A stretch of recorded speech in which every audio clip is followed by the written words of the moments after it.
Iniciamos. Hola, ¿qué tal amigos? Estamos por acá de nuevo, en esta ocasión con el honor de que nos visite una persona, una cantante bastante talentosa, que pues está incursionando ahí fuertemente en el jazz y diferentes ritmos latinos. Ella es Daimé Arocena. Bienvenida, ¿cómo estás? Muchas gracias por la invitación. Yo estoy muy bien y feliz de estar aquí en este espacio. Qué bueno. ¿Cómo te trata pues estas fechas, estas épocas, que en algunos lugares es más de frío, pero en el Caribe creo que se disfruta un clima más Sí, agradable, ¿no? pues yo sinceramente pasé unos 3 años en Canadá, donde el frío en diciembre es terrible y es como el anuncio, porque no es el peor es en enero, en febrero. Así es que extrañaba los inviernos caribeños, que son simplemente que el sol esté menos caliente y la playa menos caliente. pero, Sí, pero rico, tranquilo, familiar, fiestero. eh, Son muchas cosas lindas que se unen y de verdad que es mi es mi primera Navidad de vuelta en el Caribe, y podría decir que es mi primera Navidad como tal, porque en Cuba no celebramos la Navidad. Eh, por cuestiones políticas se prohibió eh, celebrar la Navidad. Mucha gente no lo sabe, pero así sucedió. Por tanto, la tradición de la Natividad se perdió bastante. Lo que celebramos es como el fin de año, ¿verdad? Y un poco aquí en Puerto Rico me he enterado del espíritu navideño, de la cosa familiar, y uno como que se contagia con eso. Es bien lindo. qué bueno que pues puedas disfrutar con tu familia y pues también esta primera Navidad en el Caribe. Te deseamos pues lo mejor, que todo esté bien con la familia, con los amigos. Oye, cuéntanos, qué significa tu nombre? Pues mi nombre es la combinación del nombre de mi papá con el de mi mamá. Y ellos fueron bastante creativos a la hora de nombrarnos a mi hermano y a mí. Tu nombre Eh, artístico es el mismo, ¿no? O sea, no es... sí, sí, Ok, no hay un nombre artístico y un nombre real, ¿sabes? Mi nombre es mismo. Y Daimé es la primera sílaba del nombre de mi papá, que es Dagoberto. Después, y por supuesto, para separar, me de la primera sílaba de mi mamá, del nombre de mi mamá, que es Mercedes. Entonces decidieron combinar las letras de esos nombres, y así salió mi nombre. De mi hermano igual, mi mamá se llama Ángela Mercedes, entonces con mi hermano hicieron lo mismo, Da de Dagoberto y An de Ángela, entonces Dayan y Daime. entiendo. Ok, entonces viene desde los padres esa creatividad, ¿no? Sí, sí, sí. Es un nombre compuesto, se podría decir. Ok. Oye, y precisamente en tu núcleo familiar siempre se fomentó esa parte musical, o cómo es que tú empiezas quizás a tener esa inclinación, cómo te descubres a ti misma con el talento, ¿no? Para el canto. Yo siempre me, yo siempre me identifiqué con la música, aunque mis padres no son músicos. Pero, por ejemplo, en el caso de mi padre, es una persona que adora la música, es un melómano empedernido. Y mi mamá tiene una voz hermosa, canta muy lindo. Nunca le ha gustado cantar en público, pero tiene una voz bellísima. Mi abuela también tiene una voz muy linda. Mi abuelo materno sí era músico, tocaba trompeta. Mis tíos, yo crecí en una casa que vivíamos mucha gente. Es decir, era una casa pobre y nos tocaba compartir un espacio pequeñito entre 14 personas. Entonces crecí viendo a mis tíos tocando rumba. Algunos de mis tíos y mis primos se hicieron músicos profesionales en algún momento de su vida y empezaron a tocar en grupos de rumba y de son tradicional. Como que yo crecí en un ambiente musical pero de música popular, de música de la calle, del espíritu de la calle. Mis padres identificaron y se dieron cuenta de que yo tenía esas ganas absurdas de cantar y de inventar canciones. Yo inventaba canciones desde muy chiquita. Así es que decidieron someterme a los exámenes para ingresar en el Conservatorio de Música, que en Cuba los exámenes se hacen cuando tienes entre 8 y 10 años. Es el momento para ingresar a estudiar música clásica. Y bueno, yo aprobé los exámenes y comencé a estudiar música clásica, y un poco mi challenge principal, mi reto principal fue aprender la cosa académica correctamente, basada en los clásicos como Brahms, Schubert, Schumann, Chopin, Stravinsky, Mozart, ¿sabes? Todo esto por un lado, y llevar en paralelo la música popular, que era la que más con la que más conecto, y un poco integrar ambas cosas. Es decir, yo en la casa estaba viendo a mis tíos tocando rumba, en la escuela estaba estudiando dirección coral y música clásica y cosas como que bien eurocentradas, y un poco a los 15 años, cuando descubrí el jazz, logré encontrar ese espacio donde las cosas convergen, donde ¿sabes? Tenía la forma de mezclar y sentirme cómoda siempre. Así es que, un poco intentando responder tu pregunta, creo que me fui un poco lejos, pero no te preocupes, de eso se trata. Perfecto. Fíjate, eso se me hace interesante. Me viene a la mente un poco el caso del pianista de Grupo Nietzsche, un grupo salsero emblemático, que también mencionaba que él con esa formación académica implementaba desarreglos o improvisaciones pues sí, de artistas anglosajones, digamos, de la vieja escuela. Y creo que a pesar de que quizás uno no sea músico, o con formación de músico, lo aprecia, ¿no? Se escucha esa complejidad, se escucha pues esos niveles que ustedes como cantantes o músicos a los que pueden llegar. Oye, Daime, también me gustaría nos platiques un poco de algunas de tus producciones. Por ejemplo, me llamó la atención una canción que en la que colaboraste con Urbano Vargas, con Iria, la canción Amarillo. La verdad se me hizo bastante interesante esa función, ¿no? que lograron. Cuéntanos cómo se dio y cómo fue el proceso creativo. Pues originalmente Bárbaro quería mucho hacer una canción dedicada a la Virgen de la Caridad del Cobre, porque es la patrona de Cuba, es la Virgen más celebrada en Cuba, y tiene una connotación más allá de la religión, tiene una connotación de lucha. Le dicen incluso la Virgen Mambisa, que los mambises fueron las personas que hicieron la guerra de independencia en Cuba hace siglos ya.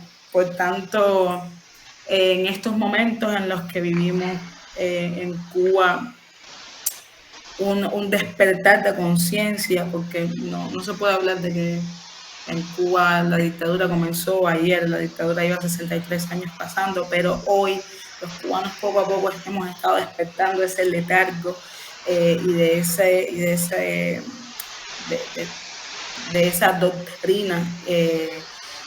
Pues Bárbaro pensó que una forma bonita de comunicar y de conectar con la gente era a través de una canción dedicada a esa celebración que se hace el 8 de septiembre para la Virgen de la Caridad del Cobre, patrona de Cuba.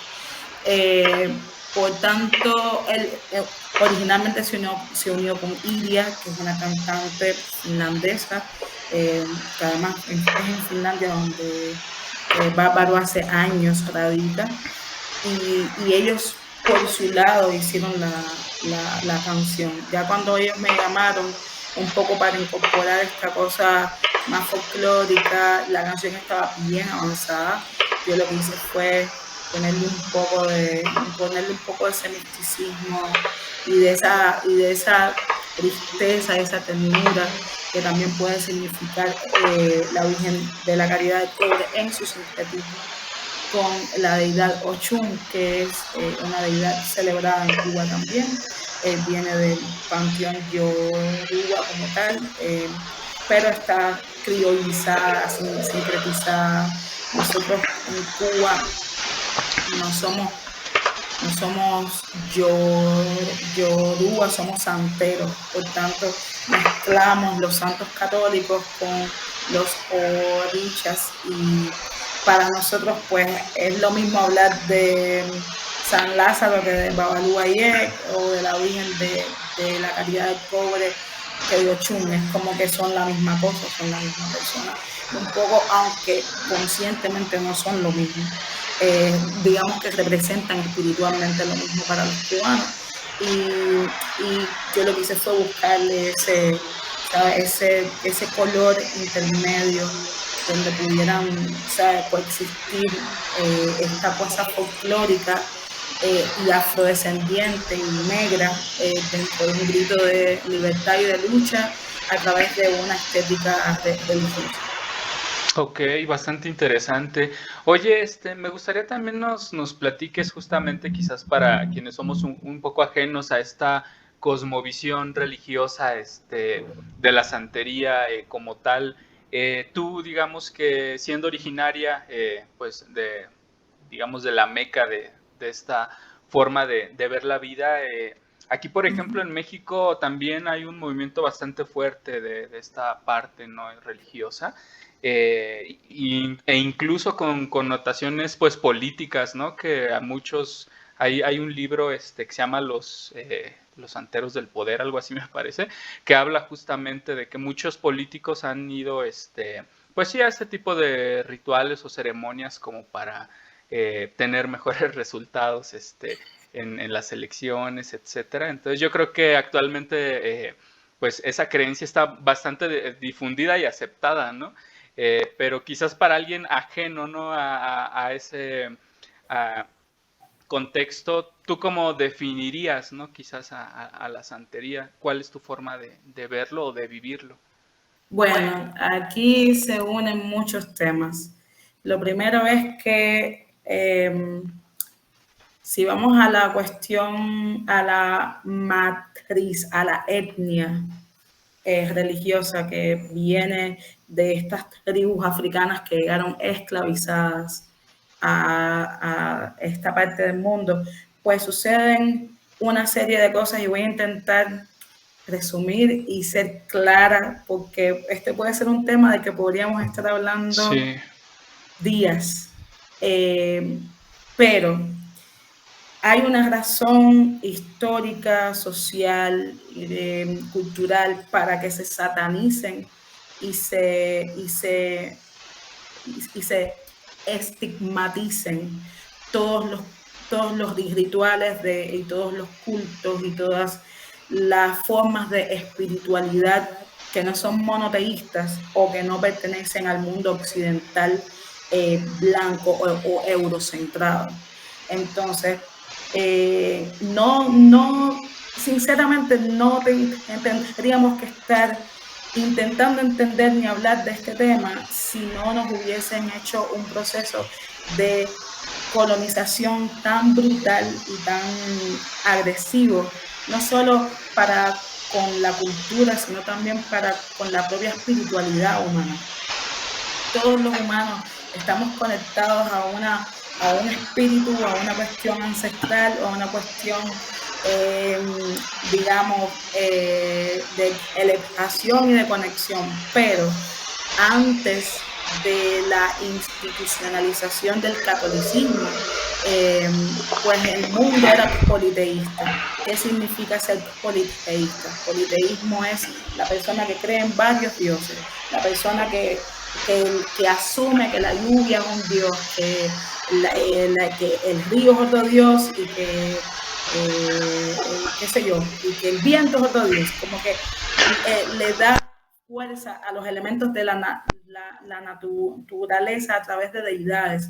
Eso no es ni africano ni negro, eso es humano, y conocemos muchas religiones y muchos cultos así, desde la antigua Grecia y la antigua Roma hasta, imagínate, todos los egipcios, en fin.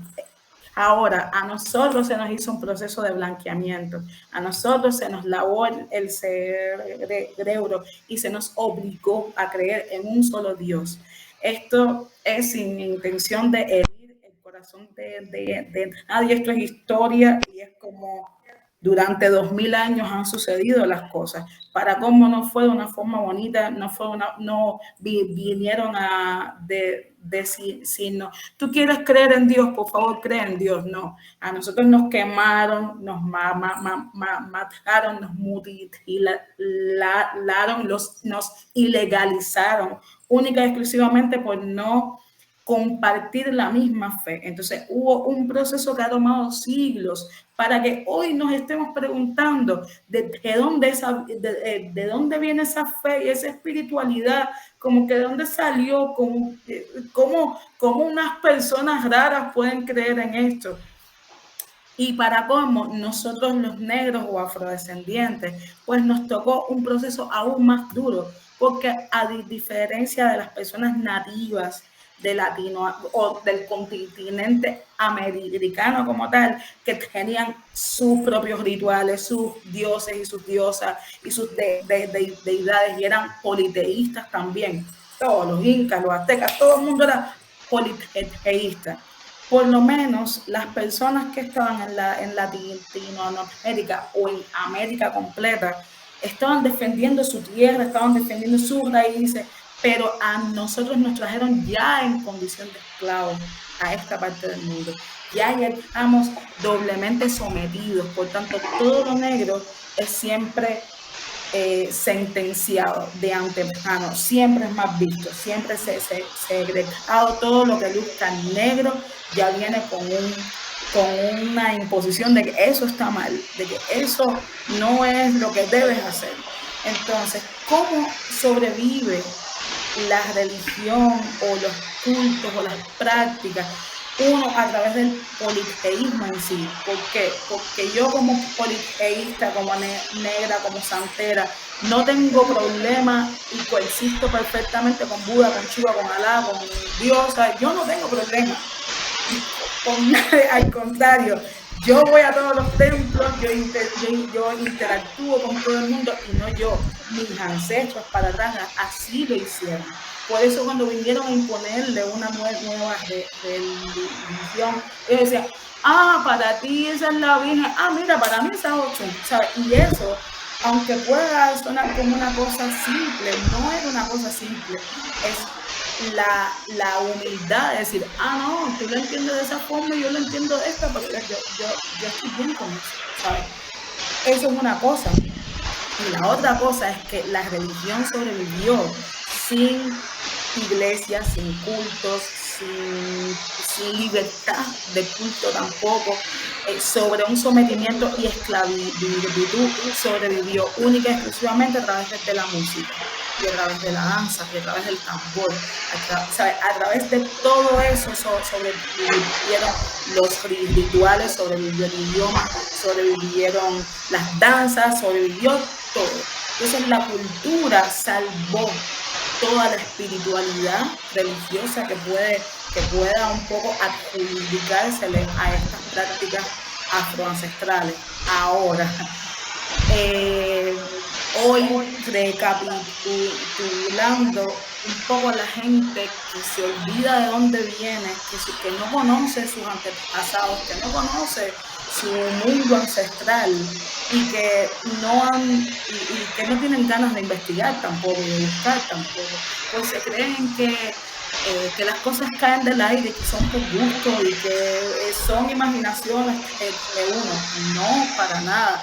La espiritualidad es un hecho Y, por ejemplo, las únicas religiones politeístas institucionalizadas, dígase el budismo, el shintoísmo, o sea,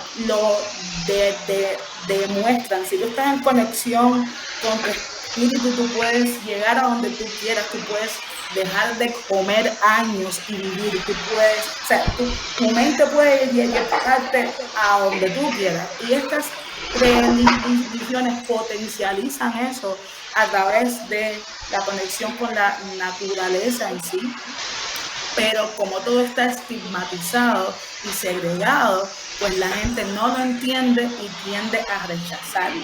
Pero yo creo que ustedes, por ejemplo, en México tienen un camino súper extenso por donde caminar, no solamente con lo que nosotros los afrodescendientes podemos aportar, ustedes con todas esas tribus hermosas e indígenas, con todo lo que eso les pudo aportar. Yo recuerdo cuando llegué por primera vez a México y fui a Teotihuacán y vi aquellas pirámides, o sea, como que hay mucho por donde explorar y cuando uno conecta, pues uno empieza a sentir el impacto de eso y después la gente se cree que es un milagro y que, porque hiciste un polvo, un conjuro mágico, tu vida cambió. Sinceramente, esa es una forma muy superficial de ver esto, pero admito que ni siquiera todos los santeros y religiosos son conscientes de eso. Wow, Daime, muchas gracias por esta cátedra de Roots. La verdad, se ve que estás muy empapada con el tema y pues sí, como tú lo mencionabas, la verdad a mí se me hace bastante curioso todo este proceso de blanqueamiento que han sufrido pues las religiones, las cosmovisiones, a lo largo de los años, cuando tienen la misma raíz, ¿no? Porque, por ejemplo, pues la fe católica, a su vez tiene su raíz, pues hebrea, y pues hay una comunidad, bueno, no una comunidad, hay todo un legado, todo un reinado desde Etiopía, ¿no? La reina de Saba, como toda la genealogía vino descendiendo y tiene una fuerte raíz africana, y que pues precisamente como tú mencionabas, se me hizo curioso eh, pues esa táctica, ¿no? Que los negros y marrones implementaron de que, me estás imponiendo a la Virgen X, pues bueno, sí, yo la voy a adorar para que no me maten, pero para mí es tal deidad, ¿no? Porque no no me vas a doblegar. Ahora sí Exacto. que es darle un poco la vuelta de tuerca, y precisamente también en lo musical y en lo cultural, pues ha visto ese impacto como pues de Jamaica, ¿no? Vino toda esta ola de reggae y con esa fe, combinado con esa fe, ¿no? Exactamente. Que ellos visualizaban al emperador Mira, de Etiopía como una deidad, ¿no? es que, por ejemplo, la gente se pregunta, lastimosamente en Cuba sigue habiendo un desarrollo musical, pero no hay un desarrollo industrial para que la gente se entere de lo que pasa musicalmente en Cuba. Pero la gente no sabe, mucha gente no sabe que el danzón, que el mambo, que el cha-cha-cha Exacto, sí, sí, son sí, géneros cubanos, sí. autóctonos de Cuba. Y la gente puede preguntarse, ¿y por qué hay tanto ritmo en Cuba? Porque conservamos eso desde su matriz. Todos esos ritmos vienen del tambor, todos esos ritmos vienen de nuestros ancestros de África. Y ojo, todos esos ritmos se conservan porque los españoles colonizadores y dueños de ingenios también quisieron que se conservaran. Hay que ser justos con esto. ¿Por qué? Porque eran negros igual que nosotros, eran rumberos igual que nosotros, bailaban igual que nosotros. Por eso cuando uno ve la música folclórica española, el flamenco, no sé qué, uno se queda así y dice, esto no suena ¿Qué igual que hago, no? Brahms, esto no suena igual que Schubert, esto no es la misma cosa. Claro, ellos tuvieron 800 años de invasión mora, ¿sabes? Como que, por supuesto que cuando empezaba a sonar un tambor, ellos decían, déjalo que bailen, déjalo que canten. ¿Sabes? Eso también un poco salvó la diversidad musical que hay hoy en lo que se puede hablar de Cuba y sobre todo del Caribe, que es donde más negros llegaron a, ¿sabe? A esta parte del mundo. Pues, por ejemplo, en México, no sé qué, ustedes eran una pila, un montón para darle frente a lo que estaba pasando, pero en las islitas eran 4 guanatatapeyes y 5 taínos, ¿sabes? No eran tanta gente para enfrentar cañones. Entonces hubo que traer gente después que sometieron a todas esas personas para hacer trabajo esclavo, porque no daban abasto. Las pocas personas que sobrevivieron tal masacre no aguantaban el trabajo, eran muy pocos, hubo que hacer esa inyección. Por eso cuando tú ves el Caribe completo es profundamente negro. Cualquier isla que tú pienses, de todas las que estamos aquí, todas somos negras.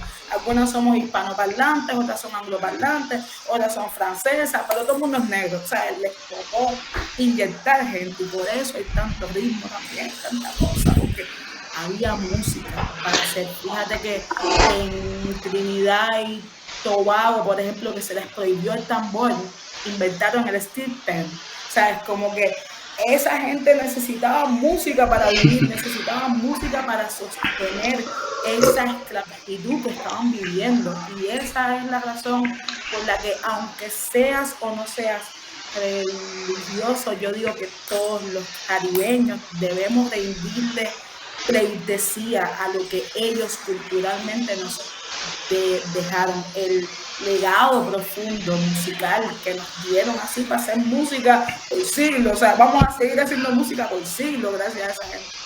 Sí, definitivamente.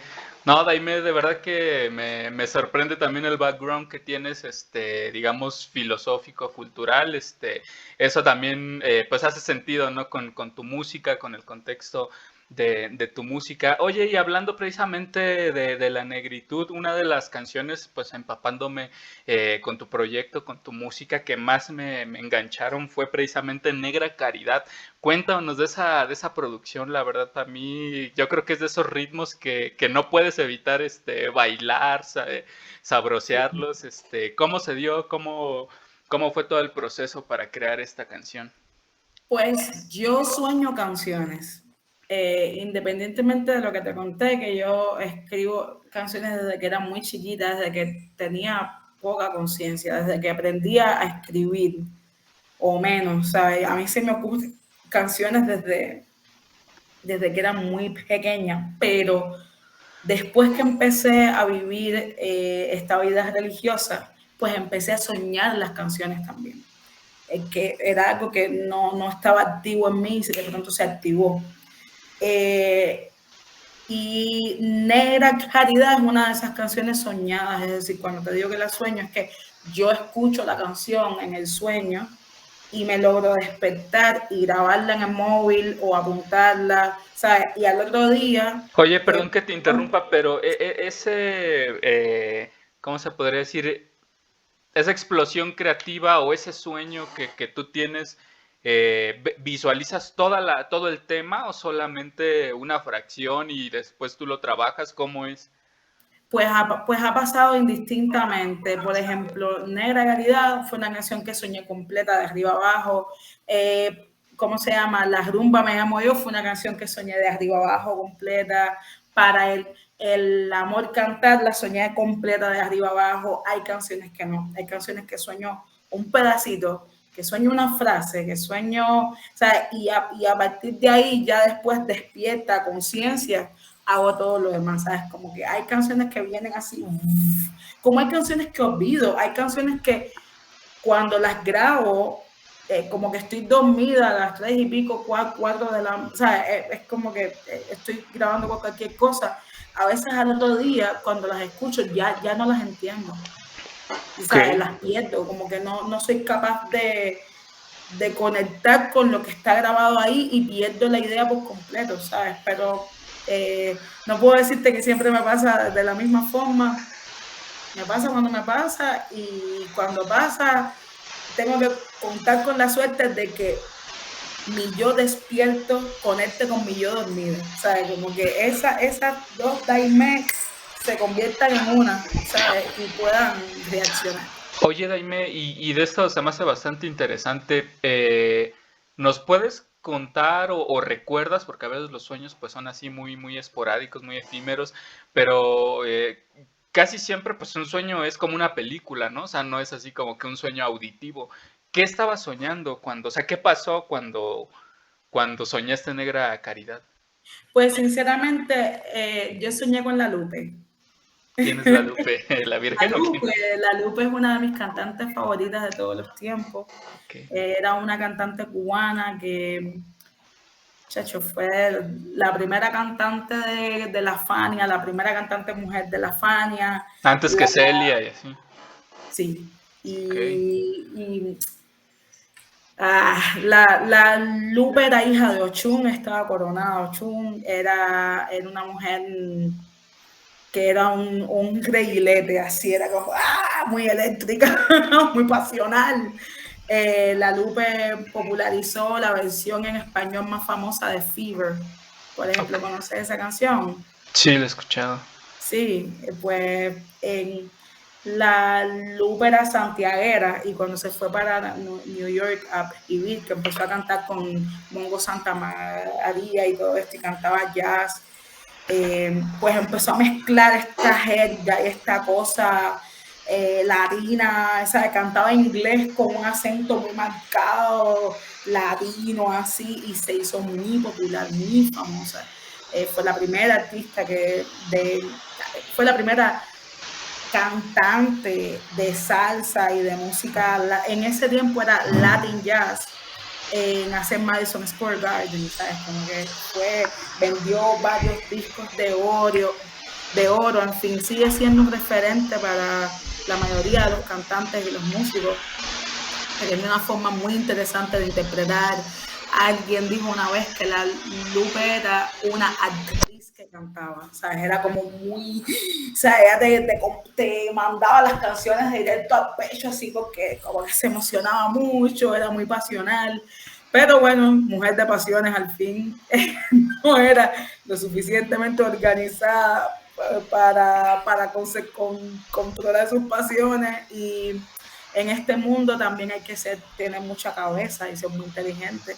Ella no supo llevar la fama, no supo llevar, ¿sabes? Todo esto, y poco a poco fue descendiendo hasta que murió loca, ¿sabes? Literalmente murió loca. Pero la Lupe, uff, esa es mi mujer. Entonces yo le profeso una devoción profunda, y en un cumpleaños mío de santo, yo estaba en Londres y yo la soñé a ella cantando la canción, o sea, es lo que yo vi, porque tienes razón, siempre los sueños vienen acompañados de imágenes, y yo a quien vi cantando la canción fue a la Lupe. Hay una canción de la Lupe que se llama La Reina, que ella dice constantemente, yo soy hija de Ochun y mi Ochun es mi madre, y no sé qué, y a mí esa canción me encanta y tiene como ese ritmo parecido a, ¿sabes? Yo no recuerdo si es que yo estaba escuchando mucho la canción en esos días. El punto es que yo soñé Negra Caridad y sé que la inspiración vino de ella, de su baile y su manera, de cómo ella es y todo esto. Oye, y de esto que nos cuentas y pues sí, esa inspiración tan, pues sí, podría decirlo, pues profético, ¿puedes decir que, sí, sientes que es como, pues sí, algo más espiritual esa bajada de creatividad o crees que simplemente pues un sueño nada más? Yo sí creo que es espiritual, porque además las canciones que he soñado, todas son las más exitosas, ¿sabes? Las canciones, Exacto, sí es lo que te iba a decir, sí, sí, sí. es impresionante, ¿sabes? Y a veces son canciones que yo, cuando las escucho, por ejemplo, me acuerdo de esa misma canción que dice, que hay una frase que dice, timba la conga, ¿sabes? A lo caramba, pa' Santiago. Yo siento que son cosas que de mi boca y de mi conciencia no saldrían, o sea, yo no escribo así cuando estoy en mis 5 sentidos, o sea, esas no son las palabras, ni porque en este caso, por ejemplo, esas palabras no hacen sentido, no dicen algo en específico, pero a mí o sea, cuando yo lo grabé me salió así y dije, fonéticamente me encanta, siento que dicen algo folclórico y así se queda. Me da igual que sean frases que no tienen sentido, ¿sabes? Me da igual. Entonces, de pronto me pregunto siempre si son mensajes del más allá, como dicen, dale, para que te vaya bien con esta canción, con esta canción. O Sí. sea, vienen canciones muy fuertes, muy, sí, interesantes. Sí, definitivamente. Ahora sí que independientemente de la formación académica, de la formación musical, la industria musical y bueno, creo que todas las áreas, todos los sectores, o sea, nadie tiene la fórmula, ¿no? O sea, no es un algoritmo, no es algo que tú puedas decir, sigue estos pasos y te va y vas a tener éxito. O sea, Mm. la gente realmente al fin y al cabo es quien tiene la última palabra de lo que le gusta, de lo que le rumbea, de lo que Y conecta. sinceramente, yo decidí tomar un camino que no es más popular, no es un camino popular. El jazz no es la música que la gente se aprende, canta, baila y hace TikTok, ¿sabes? Pero fue una decisión adulta, fue una decisión, ¿sabes? Que tomé porque quise.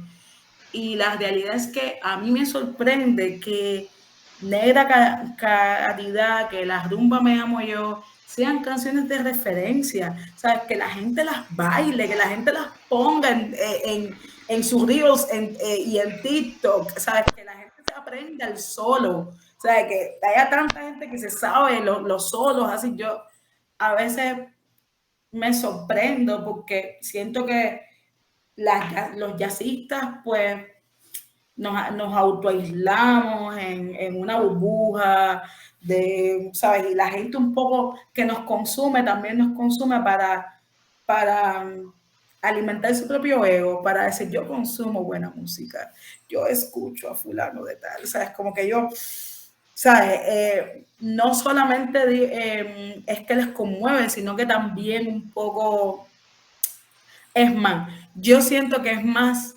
valiente decir yo escucho a Bad Bunny que decir yo escucho a Daimé. ¿Sabes? Es valiente decir yo escucho a Bad Bunny, yo escucho a Karol G. Es valiente porque siempre va a estar como, música, reggaetón, eso no es música, eso no, ¿sabes? Pero toda la música culta, pues también eso alimenta un poco la idea de que uno es una persona que tiene buen gusto. Y eso siempre es lindo, decir que uno tiene buen gusto, pero no significa que es música que comunica fácil y que la gente conecta con ella fácil y que la gente se la aprende. O sea, no son canciones que la gente se aprende. Yo soy fan de Cecil McLaurin, de Jasmine Horn, y las escucho y no puedo decirte que me sé sus canciones. ¿Sabes? Yo, y esto es una cosa que la digo con total convicción porque es mi mundo, ¿sabes? Entonces, a mí me sorprende cuando la gente se sabe una canción mía, cuando la gente se aprendió la letra completa, cuando la gente se inspiró en una canción mía para una coreografía, no de ballet o no de danza contemporánea, la gente en la calle, la gente que lo que escucha es reggaetón y música urbana, ¿sabes? Que dentro de su playlist también puedan coexistir canciones como Negra Caridad, como Mambo Namá, como La Rumba Me Llamo Yo. ¿Sabes? Eso me sorprende y me llama la atención que sean mensajes románticos con mujeres. El audio no está sonando, ¿verdad? Discúlpame, Daime, esto que mencionas se me hace bastante interesante también porque lamentablemente, pues también tú ya lo mencionaste, vivimos en un mundo blanco. Entonces, lo comentaban, que por ejemplo Residente no tiene mucho, una tiradera muy famosa que se hizo, mencionaba que aún en esa esfera que tú mencionas, por ejemplo, del reggaetón, Mike Towers, Sech y pues sí, muchos reggaetoneros con mucho talento, pero que son negros, la han tenido pues mucho más difícil para emerger que pues los referentes, que el mainstream, ¿no? Entonces, yo creo que eso que tú comentas de la línea en la que tú estás del jazz, pues sí, también el jazz es un, yo creo que desde Nueva Orleans, y los referentes principales, Miles Davis, Beard, ¿no? Charlie Parker, muchos jazzistas emblemáticos, Pero esto viene pasando hace mucho tiempo. Desde que se abolió la esclavitud en Estados Unidos, por poner un ejemplo, y lo que voy a decir lo digo con total conciencia. La diferencia grande entre los norteamericanos y los latinoamericanos es que los norteamericanos son más objetivos. ¿Qué significa esto? Que puede que hayan hecho toda la guerra, que hayan deseado y que lo hayan intentado, pero en el momento justo en el que se dieron cuenta de que lo que vale y lo que monetiza es el talento de fulano, mengano, pues se les olvida que son negros, que son blancos, que son chinos. O si sea, es el dinero primero, ¿no? los americanos son objetivos.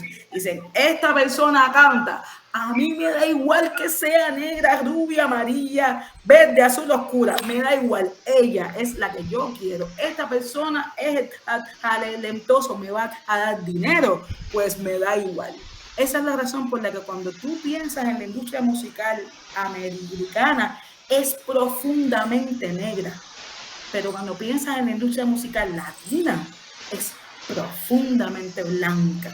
O sea, está blanqueada, se desplaza, se invisibiliza a la gente negra, a la gente más prieta, a la gente más oscura, a la gente que luce medio First Nation, no, toda esa gente quítamela de ahí y ponme a la rubia aunque no cante, ¿sabes? Ese es el pensamiento latinoide, incluso en ritmos tan negros como el reggaetón, ¿sabes? Que yo siempre digo que el reggaetón y yo siempre vamos a ser socios, siempre vamos a ser amigos.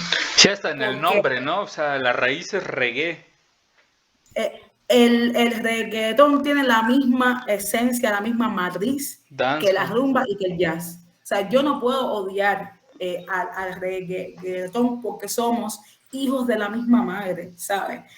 Siempre van a ser hermanos para mí.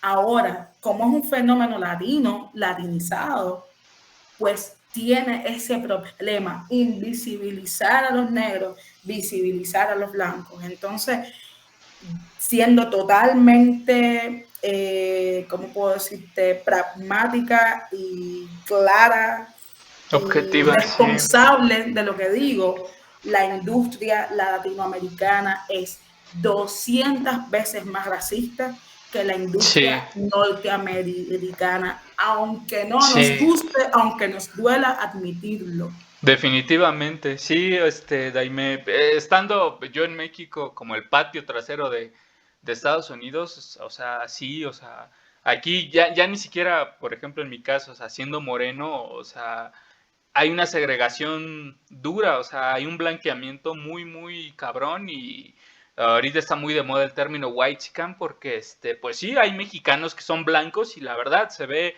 la diferencia en lo que perciben salarialmente, en el trato simplemente. Yo te puedo decir, por ejemplo, yo soy casado y mi esposa es blanca, o sea, mi hija, tiene 5 años y de verdad ha habido ocasiones en las que he salido, no está mi esposa, salgo con mi hija y veo una cara de espanto a veces de personas así de que, ¿qué hace esta persona con una niña blanca? Se le está robando. Entonces, bueno, eso es lo que pasa por mi mente, ¿verdad? No No, lo pero puedo, no pero pasa por pasa. tu mente porque en el lugar, yo te voy a decir que lamentablemente en el lugar que más violentada racialmente yo me he sentido es en México.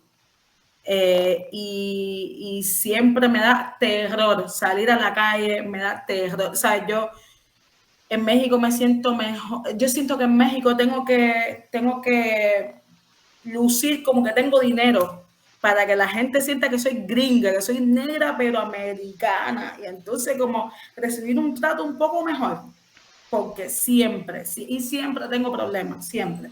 es un país que me la pone difícil, pero al mismo tiempo conozco mucha gente, y esto es interesante, que viniendo de México, viniendo de otros países, que me dicen, yo nunca había sentido racismo hasta que fui a Estados Unidos o hasta que fui a Europa, hasta que me fui a España, y les digo, ¿sabes por qué? Porque tú no eres blanca, porque tú y yo somos los mismos, somos criollos. No porque yo Exacto. sea prieta y tú seas blanca de piel, significa que seamos diferentes. Y estoy hablando de verdad en cuestiones prácticas ¿sabes? No somos diferentes, somos mezclados, somos perros satos, o sea, somos criollos. No somos ni blancos, ni somos negros. O sea, yo voy a África y no me siento de ahí. Y me he sentido mal, ¿sabes? Me ha pasado, he dicho, coño, se supone que aquí es donde yo me sienta mejor. Y no sucede así, porque soy criolla igual, soy Exacto. mezclada. A mí me asisten ancestros que no son negros. O sea, y tengo que vivir cómoda con eso porque mis ancestros, o sea, mis antepasados lo hicieron. Entonces, yo tengo que hacerlo también. Hay un problema de que los humanos pensamos que la raza está dada por el color de la piel solamente. Y de primera y pata, o sea, de principio, los científicos dicen que las razas dentro de la especie humana no existen, porque todos los humanos somos iguales genéticamente en un 99,5%. ¿Sabes? Genéticamente somos la misma cosa.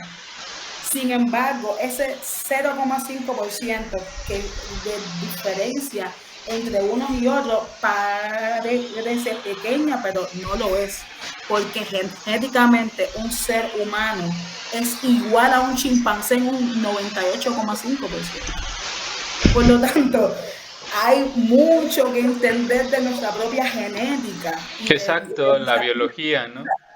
para entonces hablar de raza y para decir, este es distinto a mí, para lo que hoy por hoy científicamente puede definir raza, es cultura, es identidad. Y culturalmente, identitariamente, una persona dominicana, puertorriqueña, es igualita a mí, tenga el color que tenga. O sea, es idéntica. A lo mejor con el mexicano está un tilín más lejos, pero no tanto, porque ustedes tienen unos ancestros First Nation que son más fuertes que los que puedo tener yo. Pero en comparación con el europeo escandinavo caucásico, la distancia entre un mexicano y un cubano es ínfima. ¿Entiendes? Porque las distancias y lo que nos define realmente más allá de la tez, del pelo y esas cosas es la cultura y la identidad. Sí, Entonces, Daime. Sí, cuando definitivamente. cuando nos empecemos a ver como similares, te está hablando una mujer que tuvo relaciones con hombres blancos, europeos, caucásicos, asiáticos, o sea, latinos igual, y uno siente la diferencia cultural, o sea, que dice, mierda, ¿verdad que no tenemos nada que ver una cosa con la, o sea, ahí sí se puede hablar de una distancia, pero de piel, eso es un boundary, eso es una limitación que nos han puesto unos pocos que llevan dominando el mundo por mucho tiempo. Y basta que nosotros intentemos hacer nuestra propia investigación a través de ¿cómo puedo decirte? Yo creo que la mejor arma que uno puede buscar hoy es la información. Hay que estar informado, hay que ser culto en estos temas, porque la única forma de luchar contra estos estigmas es a través de la información. Sí, definitivamente es algo que pues siempre va a tener más peso incluso que el color de piel, Daime. Oye, como me dijiste, ahora sí que de inicio no te quiero robar mucho tiempo, también para ya ir cerrando, Daime. Veo también que tuviste ahí una sesión de NPR Music, o sea, y también con esto quiero tocar un poco algo que también he seguido desde hace un buen tiempo, un paisano tuyo, de Cima Funk. Yo creo que Sí, pues sabes, yo creo que claro. tú y él pues la están rompiendo. Aquí en México, la verdad, he escuchado, yo por ejemplo, soy del sur de México, específicamente del estado de Guerrero, a 2 estados ya de Yucatán, que de hecho me dicen que ahí de Yucatán incluso se alcanza a ver la isla de Cuba. No sabía. Entonces, también lo he vivido, o sea, ha habido una influencia muy, muy dura de Cuba aquí en México, desde Silvio Rodríguez, y ni siquiera se diga, o sea, desde que yo nací, yo soy del 92, ¡Ah, y igual que yo! chócalas Sí, virtualmente. sí. Pero sí, o sea, también yo también no soy de pleitesía, no soy de una clase privilegiada, y antes de tener televisión tuve radio y consumía mi familia siempre la tremenda corte. Saludos para el Tres Patines, Leopoldo Fernández, alguien que yo admiro y siempre un Ay, comediante que siempre he querido mucho en mi sí. corazón, independientemente de donde sea. Y pues bueno, a lo que voy es de que, pues sí, ¿cómo te fue en esta sesión? O sea, han llegado artistas de verdad muy, muy renombrados, Frank Miller, demasiados, ¿no? Sima Funk también, llego ahí, Mm. tú también estás ahí en RP Music, ¿cómo te fue en esta sesión? ¿Cómo lo sentiste? Bueno, la verdad es que yo, en el momento en el que hice ese Tiny Desk, yo ni sabía qué cosa era. Eso, eso fue hace años ya y estaba de gira por Estados Unidos. Me dijeron, tienes una sesión, ya, y fui. Y de hecho, en aquel entonces no se podía llevar instrumentos de percusión que hicieran mucho ruido. Yo tuve que cantar con un shaker chiquitito así. Después ellos como que mejoraron eso, pero en el momento que yo fui, ya hace como 5 años de eso. Había que, la percusión era como, ¡oh! Entonces tuve que cantar así con el pianista y el bajista nada más. No pude ni siquiera tocar claves, tuve que tocar unos drumsticks, así para hacer no, fue toda una historia. Pero no sabía que era un big deal. No tenía ni idea. O sea, de verdad que yo fui y canté y me acuerdo que cuando llegué dije, ay, yo he visto este lugar en alguna parte. Y después dije, sí, un video de Robert Glasper. Yo vi un video de Robert Glasper aquí. Pero ya, como que siempre me lamento un poco de no haber sido lo suficientemente consciente de lo que estaba haciendo ni de dónde estaba. Ojalá que la Sí. vida me dé otra oportunidad para hacer otro Tiny Desk más Oye, pero actualizado. ¿cómo fue el contacto o cómo? O sea, ¿por qué hubo esa divergencia o no sé a dónde voy, simplemente es otra presentación? Pues porque literalmente Porque estaba ya de tiene gira. 704 millones de vistas, o sea, es un ¿En chingazo, o serio? sea, sí, o sea, sí, y es que la plataforma como tal, o sea, NPR, o sea, sí tiene artistas de talla mundial, o sea, como tú y como muchos más, ¿no? Pero, Pues ¿por qué? O la sea, ¿tú no realidad. te manejas con un manager o así? O sea, ¿eres más independiente o cómo No, te no, manejas no. tú? Yo tenía, en aquel momento trabajaba, bueno, sigo trabajando con una discográfica inglesa que se llama Branswood Recordings Ok, y Branswood fue la que coordinó la gira y estábamos en gira de lanzamiento de discos y en medio de la gira habían conciertos y habían cosas de prensa, habían entrevistas, ¿sabes? Como que era parte del cronograma. Yo no ok, ok. cuestionaba nada, o sea, a mí me decían, hoy tienes que hacer esto, mañana tienes que hacer lo otro, y yo iba y lo hacía. Pero recuerda que yo Yo vivía en Cuba en aquel momento. En Cuba, a Cuba llegó el internet, a la telefonía móvil en el 2019. O sea, es como Dios que mío. literalmente... Oye, Daime, perdón que te interrumpa, pero, o sea, ahora, tú me comentaste que estás actualmente en Puerto Rico, ¿no? O sea, Sí. ¿por qué fue esa transición? Bueno, en un momento determinado, mi esposo y yo determinamos dejar la isla. Fue una decisión dura y difícil. Mi esposo hacía periodismo independiente en Cuba y el periodismo independiente en Cuba es prohibido. Es ilegal, puedes ir preso, etcétera, etcétera. Porque nada, no quieren que nada se ventile, no quieren que la verdad salga a la luz, no quieren que la gente hable, no quieren que... No, o sea, todo es ilegal en ese país. Y tomamos esa determinación, nos fuimos para Canadá, que era el país al que podíamos ir en ese momento porque mi esposo tenía visa para ir. Y después de estar unos años ahí, nada, nos dimos cuenta que necesitábamos estar en un sitio en el que un poco nos sintiéramos más en casa.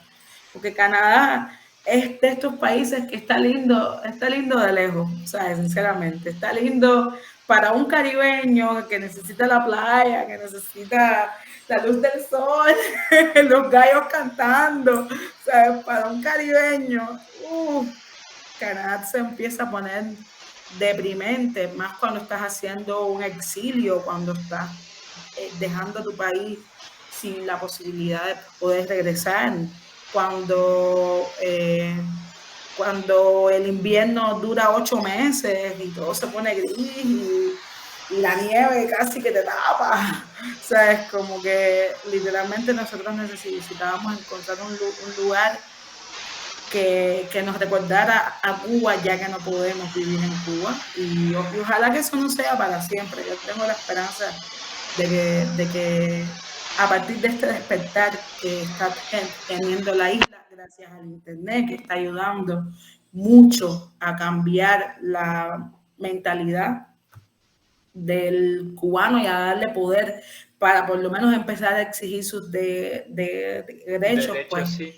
yo tengo la Oye, esperanza de que pronto todo cambie y podamos todos los exiliados cubanos regresar a la isla. oye, Daime, de esto que me estás hablando precisamente, había visto que hubo pues sí, hubo una propaganda, ¿no? Ahí medio intensa en una presentación que tuviste, no sé si es en Alemania exactamente en qué, en En Glasbury, Suecia.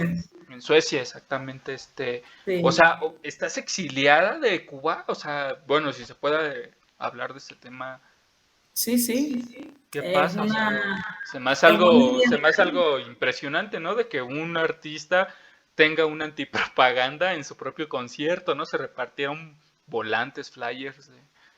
la realidad es que no soy la primera ni la última. Celia Cruz estaba prohibida en Cuba. O sea, ¿Qué? Celia Cruz, ¿no sabías eso? No, no, no, no, no, o sea, te repito, o sea, yo soy mexicano y pues mucha influencia cubana, el danzón, como tú lo mencionabas al inicio, o sea, estamos influenciados así duro, duro, pero bueno, reiteramos, ¿no? Vivimos en un mundo blanco. No, en Cuba decir Celia Cruz Y Buenavista Social Club también, ¿o qué no, el Codofanio? Buenavista Social Club es un proyecto que es de ellos, de ahí de Cuba, sí, no. Ok. Pero en el caso de Celia Cruz, el mismo Chano Pozo, Mongo Santa María, Mario Bauzá, Arturo Sandoval, ¿cómo se llama? Willy Chirino, ¿cómo se llama? Paquito de De Rivera. Todos Rivera. esos son nombres de grandes músicos exiliados cubanos que más nunca han podido pisar Cuba. ¿Qué? Sí, tienen prohibida la entrada al país. Wow. Wow, no, no, de verdad, o sea, eso me sorprende, o sea, me saca de onda, como decimos aquí en México. Sí. En Cuba está. Generalmente pensarías que, oye, hay talento en mi propio país, pues lo voy a explotar, lo voy a potenciar, lo voy a... No, es que, mira, las dictaduras funcionan así. Y una dictadura es un sistema político, es un régimen donde hay un único pensamiento que es incuestionable. Nadie tiene derecho a pensar de otra manera, a exponer otro tipo de criterio. Por eso el pluripartidismo es ilegal. Por eso, en el caso de Cuba, por ejemplo, el Partido Comunista rige la constitución del país. La propia constitución de Cuba dice que el partido está por encima de la constitución y puede modificar y cambiarla cuando quiera. O sea, es como que literalmente ellos ponen al presidente, ellos dicen quién manda. O sea, ahí no hay diálogo, no existe. Tú no puedes hablar de lo que tú quieras ni de lo que tú piensas. Y la música un arma de comunicación. A través de la música se le habla a todo, a todo a un pueblo, a toda una población. La música tiene más poder que un político. Tú mandas un mensaje con música y tiene un poder de acción más grande que un discurso de cualquier político. Entonces, cuando empezaron a prohibir todo en Cuba, el proceso de Cuba es muy duro. Y Oye, Jaime, pero cuéntanos un poco, bueno, si todavía tienes tiempo, o sea, ¿a ti te exiliaron? O sea, literalmente te yo, sacaron no, de Cuba o cómo fue? Porque veo no, que eres una artista muy cosmopolita, ¿no? O sea, estás en los yo lo principales escenarios decidí. del mundo. Yo lo decidí porque de la forma en la que funcionan las cosas en Cuba es que cuando empiezas a cuestionar y empiezas a preguntar, ellos te hacen presión y ellos te muestran su poder. Y tienes dos opciones, o estás con ellos o estás en contra de ellos. Y si estás en contra de ellos, lo que vas a enfrentar es cárcel y lo que vas a enfrentar en el mejor de los casos es censura.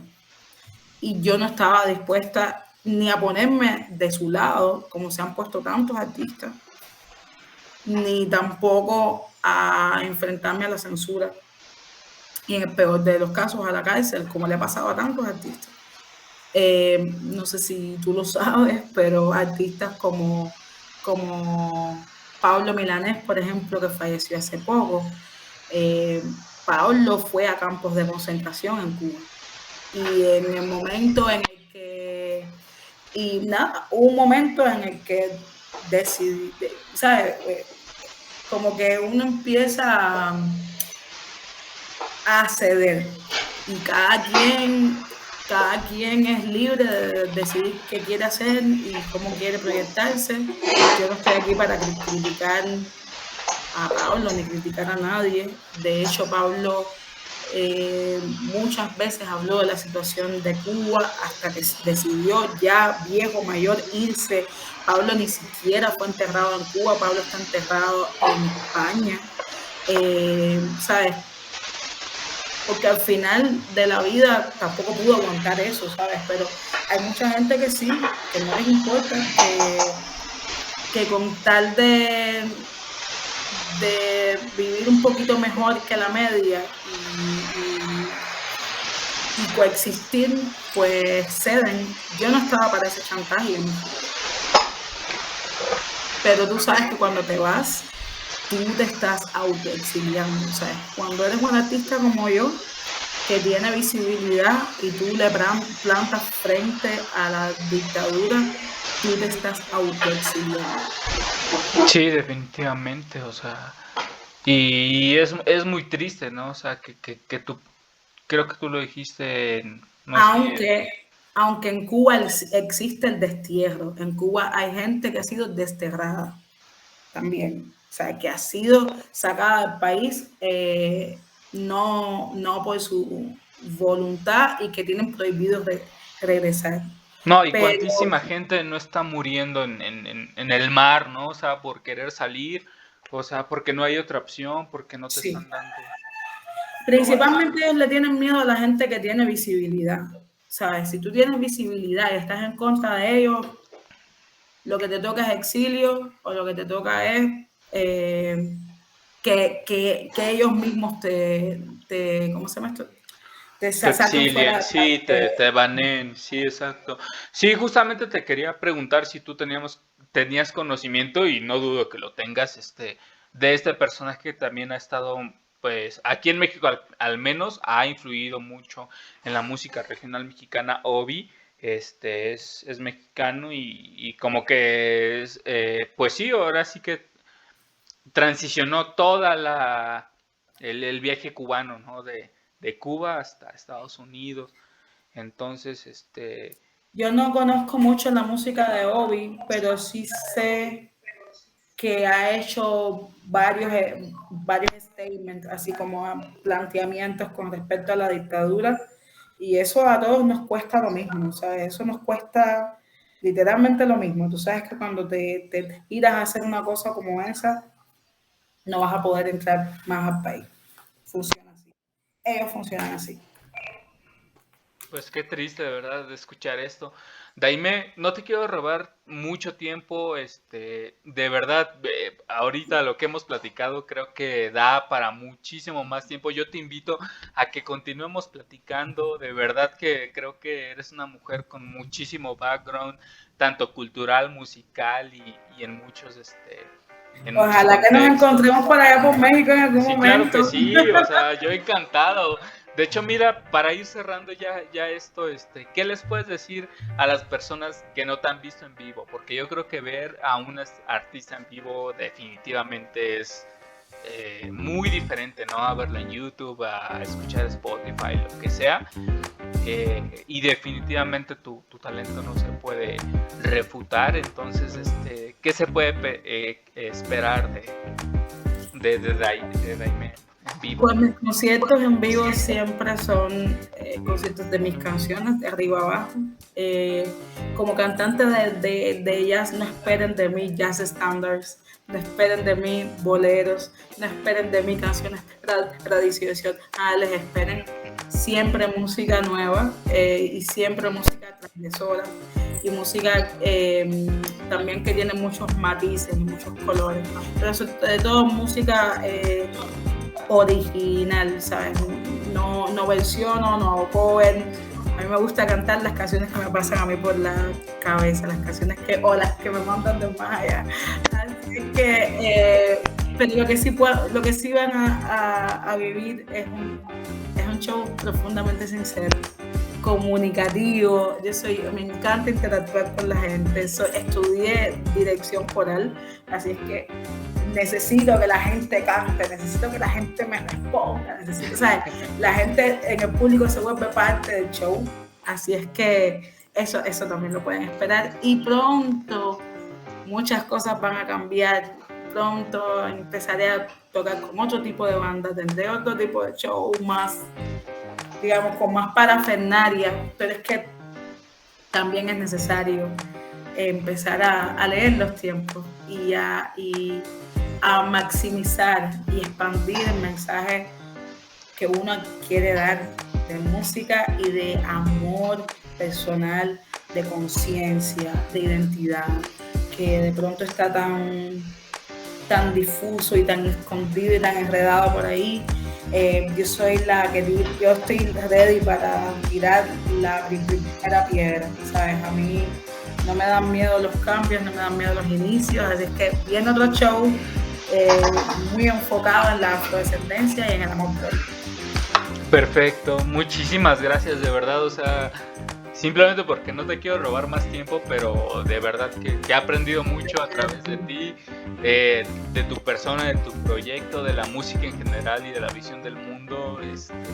Muchísimas gracias. Invito a toda la audiencia que pueda llegar a ver esta entrevista a que siga tu música, que siga tu canal y todas las redes que vamos a estar poniendo por aquí. Ahí, todo. muchas gracias, de verdad que eres una referente del jazz contemporáneo que yo creo que va a trascender. Estoy seguro de eso. Muchísimas gracias. Muchas gracias. A todos. Saludos.